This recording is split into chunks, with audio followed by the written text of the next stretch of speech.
कि बोल उठा कानून कुदरत आपके आने के बाद। सुने मोहब्बत के साथ, बोल उठा कानून कुदरत आपकी आवाज भी माइक तक आए, आपके आने के बाद क्या क्या हुआ, आपके आने के बाद सुनते जाए। बोल उठा बोल उठा बोल उठा बोल उठा बोल उठा कानून कुदरत आपके आने के बाद। और खत्म है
जिनके दिलों में बेटियों की मोहब्बत, उसकी आवाज उतरी बुलंद। जरा मोहब्बत के साथ बोले सुभान अल्लाह, और बुलंद आवाज से कहें सुभान अल्लाह। सुभान अल्लाह। एक शेर में पढ़ता हूं, सुने कि बेटियां सबके घरों की पाई से कम थी मगर, बेटियां सबके घरों की पाई से कम थी मगर, बेटियां सबके घरों की पाई से कम थी मगर, बेटियां सबके घरों की पाई से कम थी मगर।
खुर्शीद भाई यही है माशाल्लाह।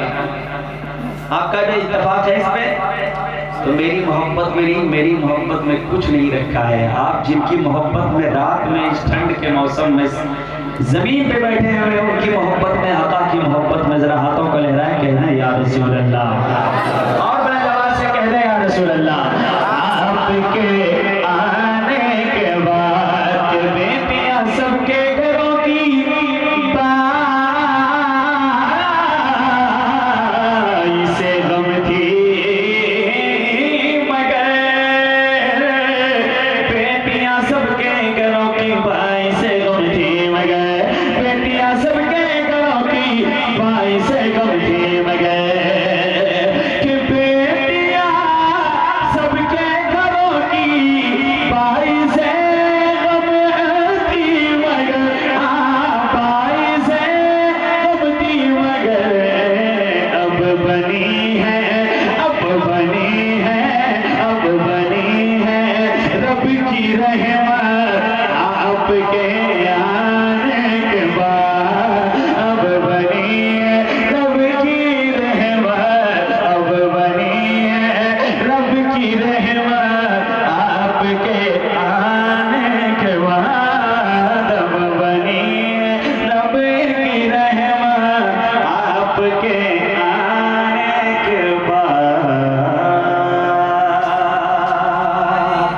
इस कलाम का एक और अच्छा शेर